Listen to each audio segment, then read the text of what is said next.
Bismillahirrahmanirrahim. Assalamualaikum warahmatullahi wabarakatuh. Salam ukhuwah, Salam perpaduan. Salam bangsa progresif. salam Malaysia Madani. Dan salam sejahtera buat hadirin dan hadirat sidang Dewan yang budiman.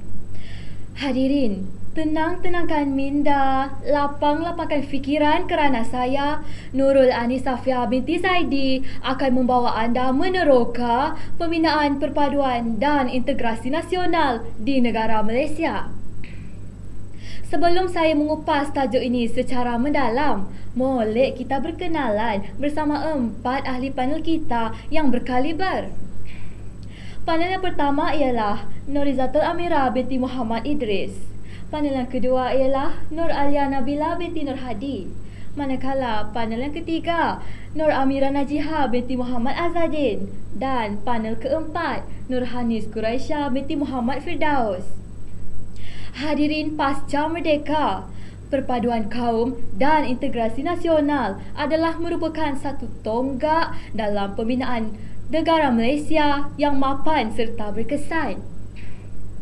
Hal ini demikian kerana elemen ini telah menjadi paksi kepada keteguhan negara yang terdiri daripada heterogen rakyat yang berbilang kaum. Merujuk kepada sejarah, hubungan kaum di negara kita telah wujud sebelum zaman penjajahan lagi dan masih diperkukuh selepas negara mencapai sinar kemerdekaan serta pembentukan Malaysia. Buat makluman hadirin, pelbagai modus operandi telah diimplementasikan oleh kerajaan untuk memperkasakan perpaduan kaum dan integrasi nasional agar rakyat Malaysia mampu mengamalkan hidup seperti serumpun bak serai, sesusun bak sirih dalam membentuk keharmonian masyarakat. Sesuai dengan usaha kerajaan Malaysia yang acap kali merangka strategi dan perancangan yang teliti bagi mencapai falsafah yang dihasratkan, iaitu melahirkan bangsa yang bermaruah dan mempunyai identiti yang autentik, malahan berkebolehan dalam menguasai aspek mental, fizikal, material dan rohani. Seiring dengan pepatah Melayu menyatakan bahawa sakit sama mengaduh, luka sama menyiuk, iaitu setiap rakyat di negara Malaysia menggalas accountability yang sama dan melaksanakan peranan masing-masing bagi menyumbang ke arah reformasi Malaysia yang maju serta makmur. Sebagai mukadimah penuh hikmah, molek kiranya saya mengajukan soalan yang pertama kepada ahli panel pertama kita. Baiklah saudari, boleh saudari terangkan dengan lebih lanjut berkaitan faktor-faktor yang menyebabkan perpaduan dan integrasi nasional tidak dapat dicapai. Silakan saudari. Terima kasih saudari pengerusi. Assalamualaikum warahmatullahi wabarakatuh. Untuk makluman hadirin, perpaduan dan integrasi merupakan dua konsep yang saling berkait rapat menerusi dua proses yang berbeza. Kedua-dua konsep ini berteraskan perlembagaan persekutuan serta prinsip rukun negara. Perpaduan yang membawa erti keadaan rakyat daripada pelbagai etnik, agama dan wilayah hidup dengan aman dalam masyarakat yang bersatu, sekaligus memberikan komitmen penuh kepada identiti kebangsaan yang berlandaskan perlembagaan persekutuan serta rukun negara. Integrasi nasional pula adalah proses dinamik yang mengeratkan hubungan komuniti antara negeri dengan wilayah bagi membentuk satu bangsa yang mempunyai identiti sendiri, iaitu masih berpaksikan perlembagaan persekutuan serta rukun negara. Hal ini demikian kerana rukun negara merupakan satu doktrin untuk memupuk perpaduan dan kemakmuran negara Malaysia dapat dicapai. Sejajar dengan objektif rukun negara adalah untuk mencapai perpaduan yang lebih erat dalam kalangan masyarakat, memelihara cara hidup demokratik, membina masyarakat yang adil supaya kemakmuran negara dapat dinikmati bersama, membentuk satu sikap yang liberal terhadap tradisi kebudayaan yang kaya dan berbagai corak, sekaligus membina masyarakat yang progresif dengan mengaplikasikan sains dan teknologi moden. hubungan antara kaum di Malaysia tidak mampu dicapai berpunca daripada dasar pelaksanaan British dalam aspek pentadbiran. Pentadbiran British yang bermula pada tahun 1874 menerusi pengenalan sistem residen yang memisahkan kaum-kaum kepada pertempatan yang berbeza. Perkara ini dapat dibuktikan apabila kaum Bumiputera ditempatkan di kawasan luar bandar dan menjalankan kegiatan ekonomi secara tradisional. Manakala pekerja dari luar telah dibawa masuk untuk bekerja dalam sektor pelombongan, perladangan dan perniagaan. Hal ini demikian kerana dasar British yang hanya tertumpu kepada sektor ekonomi lalu mengakibatkan kerenggangan hubungan antara kaum lalu mencoretkan tragedi hitam pada tanggal 13 Mei 1969 iaitu kerusuhan antara kaum di Malaysia. Seterusnya, dasar British yang mengamalkan sistem pendidikan vernakular. Umum mengetahui penjajahan British ke negara kita telah membawa impak kepada pembangunan dalam aspek pendidikan. Semasa penjajahannya, terdapat 4 sekolah vernakular yang diperkenalkan, iaitu Sekolah Vernakular Melayu, Sekolah Vernakular Cina, Sekolah Vernakular India dan Sekolah Inggeris. Malahan, tiada satu sistem pendidikan berbentuk kebangsaan dilihat, malah setiap kaum dipisah-pisahkan mengikut jenis sekolah. Isu ini menyebabkan perbezaan pemikiran dalam kalangan rakyat berbilang kaum. Maka benarlah cadangan yang dibawa oleh Profesor Emeritus Tan Sri Koo Keng Kim, pakar sejarah Malaysia, yang menyatakan pada 2 Disember 2008 bahawa menyatukan sistem persekolahan adalah sangat baik dan menyamai cadangan dalam Penyata Razak 1956 dan Jawatan Kuasa Bans 1950 bagi mewujudkan perpaduan kaum di Malaysia. Merujuk kepada kekacauan perpaduan kaum di negara kita adalah berpunca daripada fahaman politik yang berbeza. Bagaimanakah episod huru-hara ini boleh terjadi? Hadirin, kita imbas kembali apabila wujudnya polarisasi kaum yang disebabkan kegiatan ekonomi dan pertempatan yang bertentangan menyebabkan parti politik ketika itu bersifat seperti Eno dalam belukar melepaskan pucuk masing-masing, iaitu mereka hanya memperjuangkan kepentingan kaum mereka sendiri tetapi tidak mengambil cakna akan komuniti bangsa yang lain. Adakah kita, rakyat madani, ingin mengulang semula rentetan kacau bilau yang menyebabkan negara kita menjadi galau? Tentu tidak, bukan? Jadi hadirin, kita janganlah bersifat seperti alfa menjadi Allah, sia-sia hutang tumbuh kerana mangsa korbannya bukanlah kita tetapi generasi akan datang yang masih tercari-cari ketulusan ideologi politik yang didambakan. Di sini saya menegaskan sekali lagi bahawa pentadbiran dasar British di negara kita telah membawa kepada pemisahan kaum yang berlanjutan kerana dasar British dianggap seperti musuh dalam selimut, gunting dalam lipatan serta api dalam sekam. Baiklah, sebelum kita ke panel yang seterusnya, suka saya ingatkan bahawa rukun negara sememangnya memberikan kesan yang positif kepada kita. Lebih-lebih lagi apabila berada di negara yang mempunyai pelbagai etnik, umumnya di Malaysia. Jadi, tanpa melengahkan masa, kita akan teruskan hujah kita kepada panel yang kedua dalam merungkai apakah usaha-usaha yang telah digembling oleh kerajaan dalam memperkasakan perpaduan dan integrasi nasional. Terima kasih Tuan Pengerusi. Baiklah, Malaysia hari ini telah meniti usia 65 tahun kemerdekaan dan merupakan salah sebuah negara yang sedang membangun. Kesemua usaha ini datangnya dari segenap lapisan rakyat, sama ada pemimpin atau rakyat jelata itu sendiri yang menyumbang keringat untuk menjadikan bumi bertuah ini sebagai sebuah negara yang disegani setelah meniti suatu tempoh penjajahan yang cukup lama, iaitu 459 tahun. Pemerkasaan perpaduan dan integrasi nasional adalah bermula daripada pengukuhan dalam aspek politik sesebuah negara Antara usaha yang telah dijalankan adalah dengan mewartakan MMN, Majlis Muhibah Negara, pada 18 Julai 1969 yang bertujuan bagi menggalakkan perkembangan perasaan muhibah antara masyarakat berbilang kaum di Malaysia. Hal ini supaya sudah tentulah untuk menggalakkan perkembangan perasaan muhibah dalam kalangan rakyat yang berbilang kaum di Malaysia dan berusaha ke arah memulih kembali kepercayaan serta keyakinan entiti variasi kaum di Malaysia yang telah musnah akibat peristiwa hitam pada tanggal 13 Mei 1969. Bukan itu sahaja hadirin, JPN, Jabatan Perpaduan Negara, juga telah ditubuhkan oleh pihak Mageran sebagai menerang satu ideologi untuk negara yang dikenali sebagai rukun negara.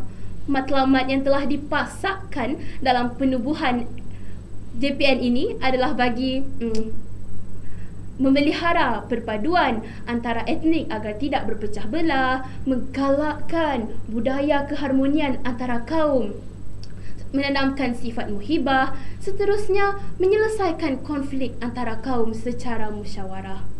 Hadirin, dalam kita menyentuh aspek politik, kerajaan juga telah giat memperkasakan perpaduan menerusi ekonomi negara.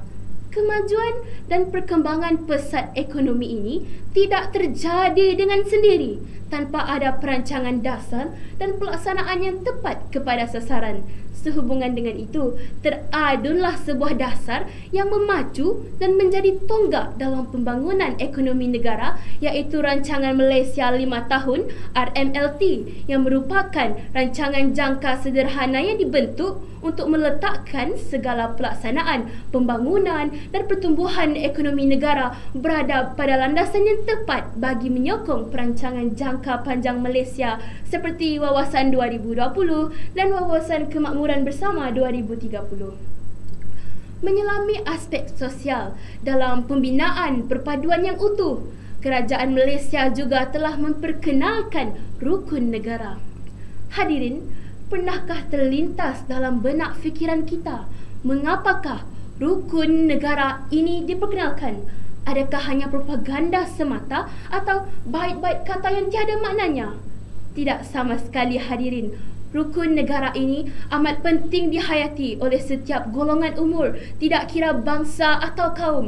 Oleh sebab itulah kita sering melihat jika kita ke sekolah dan sebelum bermulanya waktu kelas, murid-murid akan menyanyikan lagu negaraku dan kemudian berikrar, di mana dalam ikrar tersebut terkandungnya rukun negara. Hal ini adalah untuk memastikan murid-murid didedahkan dengan kepentingan rukun negara itu sendiri dalam membentuk masyarakat bersatu padu, bekerjasama dan hormat menghormati.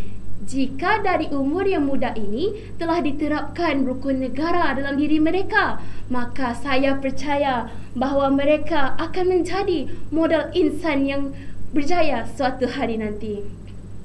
Sudah jelas di sini komitmen kerajaan dalam melihat perpaduan sebagai asas kestabilan masyarakat dan kunci kepada kesejahteraan serta pembangunan ekonomi negara, menyaksikan betapa pentingnya untuk kita menghargai segala usaha yang dilakukan bagi mencapai katarsis negara. Semakin menarik perbincangan forum kita pada hari ini. Baiklah, umum mengetahui pendidikan merupakan satu saluran yang efektif bagi merealisasikan matlamat membina perpaduan kaum dan integrasi nasional. Lanjutan daripada itu, mari kita dengarkan hujah yang akan disampaikan oleh panel ketiga tentang bagaimanakah matlamat ingin mencapai perpaduan dan integrasi nasional yang sempurna mampu dicapai berdasarkan dasar pendidikan kebangsaan. Terima kasih kepada pengerusi atas soalan yang sedang hangat diperkatakan dalam dunia pendidikan. Baiklah, dalam tahun-tahun menuju kemerdekaan telah timbul kesedaran baik di kalangan pemimpin maupun rakyat Malaysia tentang betapa mustahaknya diadakan satu sistem pendidikan kebangsaan untuk mengganti sistem pendidikan penjajah bagi memenuhi kehendak negara. Atas kesedaran inilah lahirnya satu dasar pendidikan kebangsaan melalui Penyata Razak 1956 yang akhirnya termaktub dalam Ordinan Pelajaran 1957. Setelah itu, dasar ini disemak semula dan menghasilkan pula laporan Rahman Talib yang dimaktubkan dalam Akta Pelajaran 1961. Baiklah, bagi menghasilkan perpaduan dan integrasi nasional yang berteraskan pendidikan, laporan Rahman Talib masih melestarikan teras sistem pendidikan kebangsaan dalam memupuk perpaduan dan integrasi. Hadirin, saya bukanlah bercakap kosong semata-mata, tetapi mempunyai bukti yang nyata di mana dalam laporan ini bahasa Melayu dijadikan sebagai bahasa pengantar pada setiap peringkat pendidikan, seterusnya memberikan impak kepada perpaduan yang positif kerana penggunaan bahasa yang seragam.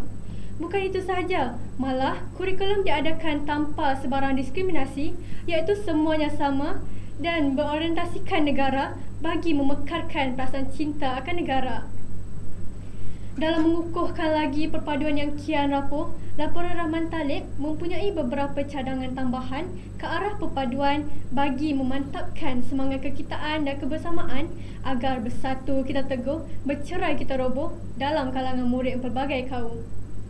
Dua cadangan yang telah dikemukakan antaranya ialah tidak lupa akan kepada mata pelajaran sejarah, iaitu dengan memfokuskan kepada subjek tersebut supaya dapat menanamkan perasaan cinta dan kesetiaan kepada negara. Seterusnya, dalam membentuk sikap bekerjasama, bertoleransi dan persefahaman antara kaum, laporan ini turut mencadangkan untuk mewajibkan mata pelajaran tata rakyat sebagai teras perpaduan selaras dengan prinsip rukun negara. Segala usaha ini tidak terhenti sampai di sini sahaja, tetapi tetap diteruskan dengan penambahbaikan dalam laporan Rahman Talib yang dikendalikan sepenuhnya oleh kajian Aminuddin Baki yang memperkenalkan sistem persekolahan aneka jurusan bagi menampung pelajar yang gagal memasuki sekolah menengah akademik. Selain itu, kursus kemahiran untuk melahirkan tenaga kerja mahir yang melibatkan pelbagai kaum turut diperkenalkan sebagai persediaan mereka memenuhi permintaan pasaran pekerjaan. Juga tidak dilupakan sekolah kebangsaan yang diwujudkan bagi menggabungkan pelbagai kaum untuk memupuk perpaduan. Hadirin, jika dilihat pada pemerintahan kini yang memegang konsep perpaduan sebagai kuncinya, kita boleh lihat hakikatnya sistem pendidikan perpaduan yang dibina dan diamalkan akan berkesan sekiranya kaedah, kandungan serta program penghayatan perpaduan dapat diseragamkan bermula dari pendidikan awal kanak-kanak sehinggalah peringkat pengajian tinggi. Perkara ini jugalah yang telah diterapkan dalam laporan Rahman Talib supaya setiap kaum tidak mempunyai jurang yang terlampau besar dalam pendidikan. Kupasan yang begitu padat daripada ahli panel ketiga kita tadi. Baiklah, kita teruskan sesi perbincangan kita bersama-sama ahli panel keempat tentang apakah usaha-usaha dan cabaran kerajaan Malaysia dalam meletakkan bahasa Melayu sebagai bahasa ilmu dan bahasa perpaduan. Silakan saudari. Terima kasih saudari pengerusi. Hadirin, secara amnya bahasa Melayu telah termaktub sebagai bahasa kebangsaan dalam Perlembagaan Persekutuan dengan tujuan menjadi alat interaksi dan komunikasi antara rakyat berbilang kaum di negara ini. Isunya di sini, bagaimanakah bahasa Melayu itu sendiri mampu merapatkan jurang perpaduan antara kaum? Apakah bukti bahawasanya kerajaan tidak bergoyang kaki dan hanya memati sahaja?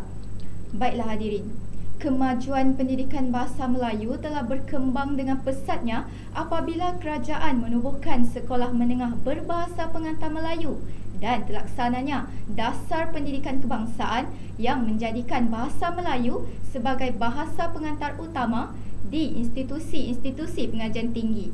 Contohnya Sekolah Sri Puteri dan Kolej Sultan Abdul Halim.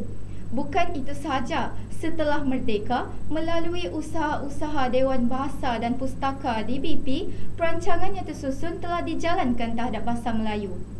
Fungsi utama DBP direalisasikan melalui dua program besar, iaitu pembinaan bahasa dan pengembangan bahasa. Penggunaan bahasa Melayu sebagai bahasa ilmu pengetahuan tiba di kemuncaknya apabila menjadi bahasa pengantar di peringkat universiti. Hasilnya, Universiti Kebangsaan Malaysia UKM muncul sebagai pusat pengajian tinggi awam pertama berjaya memperkenalkan pengajian pelbagai jurusan serta bidang kursus dalam bahasa Melayu. Kejayaan bahasa Melayu itu dapat dilihat sebagai wahana ilmu pengetahuan melalui penggunaan bahasa tersebut dalam syarahan-syarahan perdana. Dalam menyusuri usaha kerajaan Malaysia, tidak lupa akan cabaran yang diharungi oleh mereka untuk memastikan bahasa Melayu terus dikekalkan sehingga kini. Seperti yang disaksikan belakangan ini, kesan kemajuan global telah banyak mengubah cara hidup lama. Antaranya ialah hidup dengan komputer dan internet.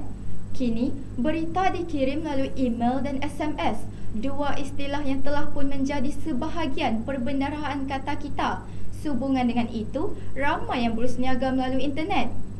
Perkataan baru sering memasuki kosakata kita, kadangkala tanpa perlu ditapis atau dihaluskan terlebih dahulu. Bahasa Melayu dituturkan separuh Melayu, separuh Inggeris. Dalam kalangan sektor swasta, pertuturan adalah lebih 70% dalam bahasa Inggeris dan hanya 30% dalam bahasa Melayu. Tanpa kita sedari, pendidikan negara mulai disalut dengan perantaraan media baru, iaitu bahasa Inggeris. Sebenarnya, usaha memperkasakan bahasa Melayu pada zaman kini semacam sudah tidak dihargai, seolah-olah seperti bidalat, terpijak pergi, terlanda pulang. Jelaslah bahawa bahasa Melayu dalam era global merupakan satu tajuk yang sangat mencabar dan penuh permasalahan kerana berkait rapat dengan soal jati diri orang Melayu dan bangsa Malaysia amnya. Tajuk ini walaupun pernah dibincangkan dalam polemik terdahulu, lebih banyak menimbulkan masalah daripada jawapan. Hal ini kerana bahasa Melayu itu sendiri sedang menghadapi cabaran dan rintangan yang maha hebat dalam negara sendiri. Begitu panjang lebar penjelasan saudari panel keempat tentang bahasa Melayu sebagai bahasa ilmu dan bahasa perpaduan. Begitu juga dengan penjelasan-penjelasan daripada ahli panel yang lain dan ucapan ribuan terima kasih kepada semua ahli panel atas kesudian untuk memberikan penjelasan tentang pembinaan perpaduan dan integrasi nasional di negara Malaysia. Secara empirikalnya, kita seharusnya mengetepikan emosi yang boleh menyebabkan perpecahan kaum berlaku. Dan kita seharusnya berpegang pada peribahasa Melayu. Berat sama dipikul, ringan sama dijinjing. Dan bersatu kita teguh, bercerai kita roboh. Perkara ini bermaksud seluruh rakyat Malaysia harus mempunyai nilai kesabaran atau kestabilan emosi yang tinggi. Selain itu, nilai kerjasama dan semangat Malaysia Madani haruslah dijadikan pegangan bagi mengekalkan hubungan etnik yang baik serta membolehkan kita hidup harmoni dalam pelbagai kaum. Hal ini demikian kerana bertepuk sebelah tangan tidak akan mampu menjayakan misi menambah baik dan menjaga hubungan etnik di negara kita. Nilai kerjasama dan toleransi juga diperlukan untuk bersama-sama menangani atau menyelesaikan sebarang masalah yang berunsurkan perkauman. Sebelum mengakhiri bicara forum kita pada hari ini, terimalah serangkap pantun yang berbunyi. Burung merpati terbang tinggi, hinggap seekor di dahan jati. Rukun negara tersemat di hati, moga kita bertemu lagi. Sekian sahaja untuk hari ini. Andai ada terkasar bahasa, tersilap bicara, mohon dimaafkan. Sesungguhnya yang baik itu datangnya daripada Yang Maha Pencipta dan yang kurang elok itu datangnya daripada kekilafan kami sendiri. Saya akhiri forum kita pada hari ini dengan lafaz yang mulia. Wabillahi taufiq wa hidayah. Assalamualaikum warahmatullahi wabarakatuh.